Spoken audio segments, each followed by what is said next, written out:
chosen of Andraste, a blessed hero sent to save us all.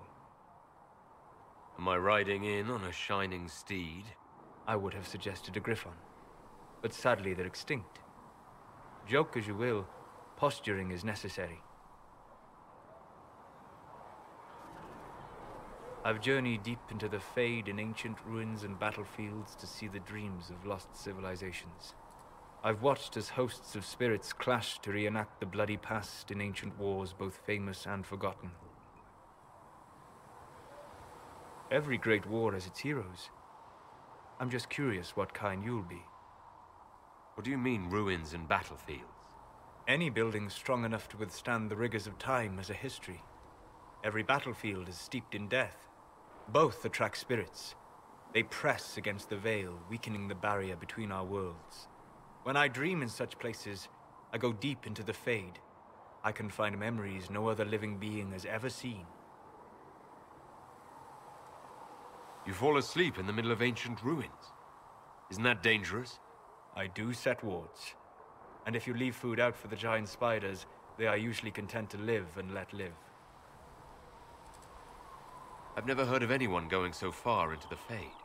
That's extraordinary. Thank you. It's not a common field of study for obvious reasons. Not so flashy as throwing fire or lightning. The thrill of finding remnants of a 1,000-year-old dream? I would not trade it for anything. I will stay there.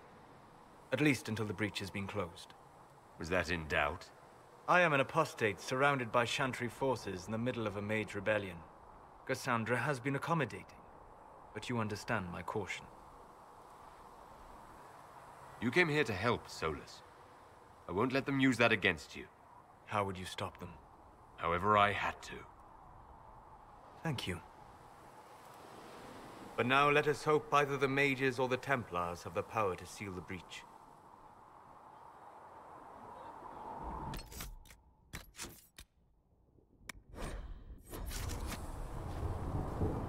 Closing the breach is our primary goal.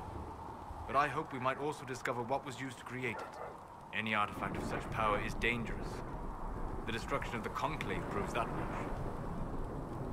You don't think whatever created the explosion was destroyed in the blast? You survived, did you not? The artifact that created the breach is unlike anything seen in this age. I will not believe it destroyed until I see the shattered fragments with my own eyes. We would do well to try to recover whatever created the breach. Liliana's people have scoured the area near the blast and found nothing. Whatever the artifact was, it is no longer there. In any case, did you need me for anything? What do you know about the Fade? A great deal, from my wanderings. There are a few hard facts, but I can share what I have learned. I'd like to know more about the breach. Simply put, it is a tear in the veil between this world and the Fade, allowing spirits to enter the world physically. Small tears occur naturally when magic weakens the veil, or when spirits cluster at an area that has seen many deaths. But your mark allows you to exert some control over the breach. That means it was created deliberately. I'd like to know more about the veil. Circle mages call it a barrier between this world and the Fade, but according to my studies in ancient elven lore, that is a vast oversimplification. Without it, imagine if spirits entered freely. The Fade was not a place one went, but a state of nature like the wind.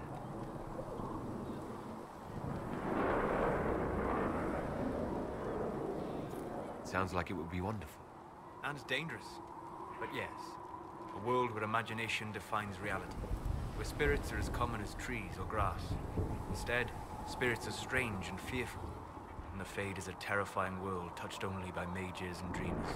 I am glad that I'm not alone in seeing the beauty of such a world, along with the obvious peril. I'd like to know more about demons. The Chantry says that demons hate the natural world and seek to bring their chaos and destruction to the living. But such simplistic labels misconstrue their motivations, and in so doing, do all a great disservice. Spirits wish to join the living, and a demon is that wish gone wrong. Is there a way to coexist? To live with them? If not in peace, at least without such active confrontation? Not in the world we know today.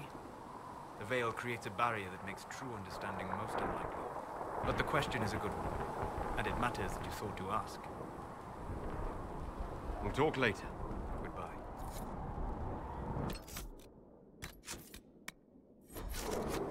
What can I do for you? I'd like to know more about you, Solus. Why? You're an apostate, yet you risk your freedom to help the Inquisition. Not the wisest course of action when framed that way. I appreciate the work you're doing, Solus. I just want to know more about you. I'm sorry. There's so much fear in the air. What would you know of me? What made you start studying the Fade? I grew up in a village to the north. There was little to interest a young man, especially one gifted with magic. But as I slept, spirits of the Fade showed me glimpses of wonders I had never imagined. I treasured my dreams. Being awake, out of the Fade, became troublesome. Spirits try to tempt you. No more than a brightly colored fruit is deliberately tempting you to eat it. I learned how to defend myself from more aggressive spirits, and how to interact safely with the rest. I learned how to control my dreams with full consciousness. There was so much I wanted to explore. I gather you didn't spend your entire life dreaming. No. Eventually, I was unable to find new areas in the Fade. Why? 2 reasons. First, the Fade reflects the world around it. Unless I traveled, I would never find anything new. Second, the Fade reflects and is limited by our imaginations. To find interesting areas, one must be interesting. Is this why you joined the Inquisition? I joined the Inquisition because we were all in terrible danger. If our enemies destroy the world, I would have nowhere to lay my head while dreaming of the Fade. I wish you luck. Thank you. In truth, I've enjoyed experiencing more of life to find more of the Fade. How so? You train to flick a dagger or an arrow to its target. The grace with which you move is a pleasing sight, then. You have chosen a path whose steps you do not dislike because it leads to a destination you enjoy. As have I. So you're suggesting I'm graceful? No. I am declaring it. It was not a subject for debate. You said you traveled to many different places. This world, or its memory, is reflected in the Fade. Dream in ancient ruins, you may see a city lost to history. Some of my fondest memories were found in crumbling cities, long picked dry by treasure seekers, the best of the battlefields. Spirits press so tightly on the veil that you can slip across with but a thought. Any place in particular? I dreamt at Ostagar. I witnessed the brutality of the Darkspawn and the valor of the Ferelden warriors. I saw Alistair and the hero Ferelden light the signal fire, and Logain's infamous betrayal of Caelan's forces. I've heard the stories. It would be interesting to hear what it was really like. That's just it. In the Fade, I see reflections created by spirits who react to the emotions of the warriors. One moment, I see heroic wardens lighting the fire, and a power-mad villain sneering as he lets King Caelan fall. The next, I see an army overwhelmed and a veteran commander refusing to let more soldiers die in a lost cause. You can't tell which is real. It is the Fade. They are all real. Have you always traveled and studied alone? Not at all. I have built many lasting friendships. Spirits of wisdom, possessed of ancient knowledge, happy to share what they had seen. Spirits of purpose helped me search. Even wisps, curious and playful, would point out treasures I might have missed. I don't know of any spirits by those names. They rarely seek this world. When they do, their natures do not often survive exposure to the people they encounter. Wisdom and purpose are too easily twisted to pride and desire. You're saying that you became friends with pride and desire demons? They were not demons for me. Meaning? The Fade reflects the minds of the living. If you expect a spirit of wisdom to be a pride demon, it will adapt. And if your mind is free of corrupting influences, if you understand the nature of the spirit, they can be fast friends. I'm impressed that you could become friends with spirits. Anyone who can dream has the potential. Few ever try. My friends comforted me in grief and shared my joy. Yet, because they exist without form, as we understand it, the Chantry declares that spirits are not truly people. Is Cassandra defined by her cheekbones and not her faith? Varric by his chest hair and not his wit? You have an interesting way of looking at the world, Solus. I try. And that isn't quite an answer. I look forward to helping you make new friends. That should be... well... That isn't quite an answer either.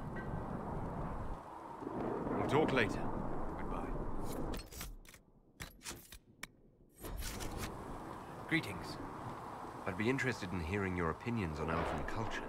I thought you'd be more interested in sharing your opinions of elven culture. You are Dalish, are you not?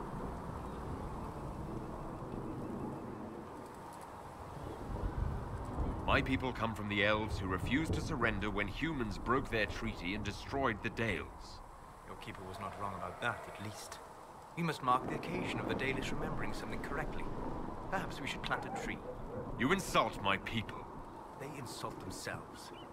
Remember, I have walked the memories of the Fade. I have seen the history the Dalish imitate.